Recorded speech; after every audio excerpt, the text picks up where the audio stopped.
RoSoFresh, Mr. Ro, whatever you have you, High Ro, whatever y'all want to call me.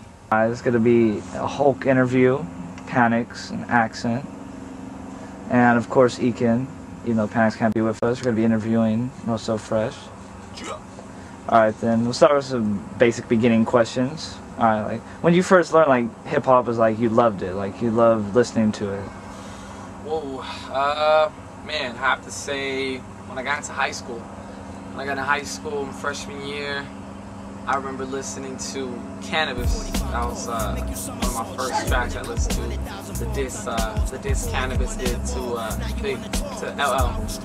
And ever since I heard that track, man, I just knew I wanted to fucking be an MC. I wanted to impact people the way he did, because the shit he said on that track was dope. And ever since my freshman year in high school, man, I couldn't keep my hands down. What to you separates like hip hop and rap from any other genre of music? It interests you more than anything else in music. Well, I guess like what changes hip hop is actually the artist. So I wouldn't say hip hop in general is different from any other kind of music, because as you can see now, I mean, there's a lot of rock and pop rock that's mixing in with hip hop and shit. You got Pharrell, producer, he's starting to produce a lot of rock. Timbaland is starting to produce a lot of rock. So it's kind of meshing real good together. So the thing I can say as me is I want to make a new mess.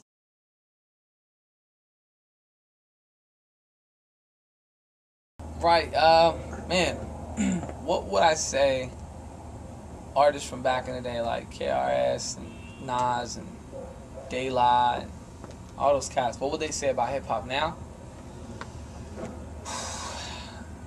I mean, it kind of varies. I think some of them would say hip-hop is where it needs to be. Someone would say hip-hop is where it shouldn't be. But honestly, I think some artists that still have that passion, that still have that fucking dope hip-hop mentality, that love for it when it first started, when you first heard that vinyl, you know what I mean? I would say that people just got comfortable. People just got comfortable with the same sound that they think, you know, they can just make bullshit music and, you know, rap it and call it hip-hop and put it on the shelves. But it's dumb, man. It's fucking whack. You think about nowadays hip-hop, rap, the whole scene, it's like so diverse. It has so many genres in like different places. Like so many rappers can actually be classified in different parts instead of just hip-hop, like classified inside of hip-hop. What about you? Do you think, is there like a certain part of hip-hop you want to go into, or like even create your like own little genre inside of it? You know, right now, one of the sound that I'm loving, like that where hip-hop is kind of going to, is this whole fucking like 80s / hip-hop / rock type shit, real grungy, fucking cool kids. I love their sound. They're coming back. They're really bringing it back to where it started. Santa Gold, I'm really loving her sound. MIA, Kenna, all these cats are really, I like where they're pushing that sound, and I kind of want to get in that.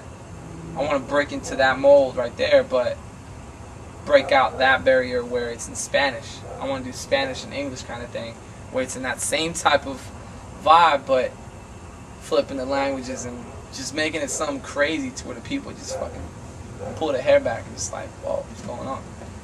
So yeah, man, it's a lot of genres. Just knowing where to mold yourself, knowing how to mold yourself too. What do I listen to right now?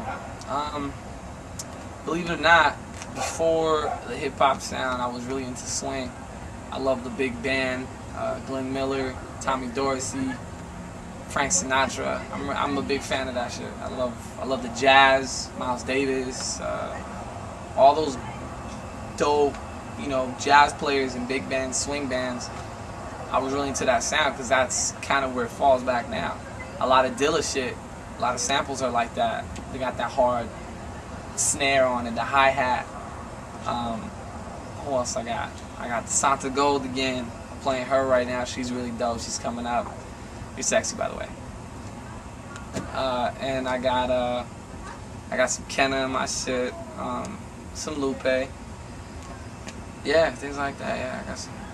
Oh, and I got some Spanish rock en español. I got rock en español, Café de Cuba, Enanitos Verdes, all those dudes. I'm into that shit too. So I got a mix of things. So it's kind of surprising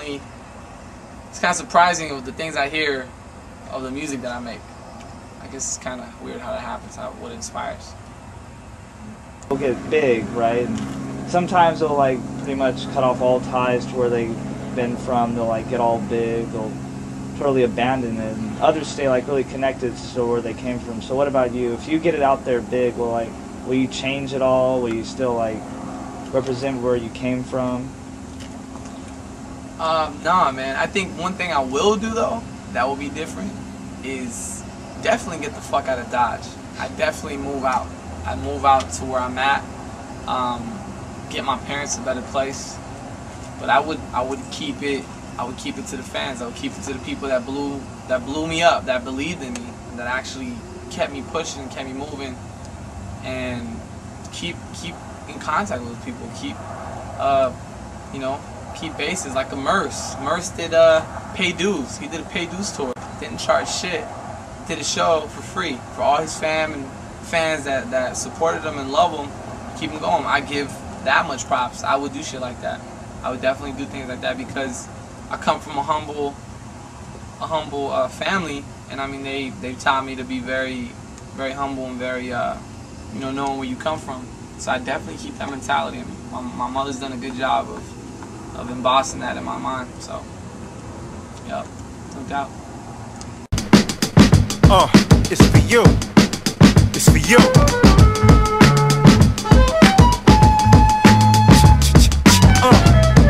Yeah, it's for all my street niggas. Feel it. On the count of three, say fuck the police. 1, 2, 3, fuck the police. Yeah, fuck them. Applaud any nigga. Damn right,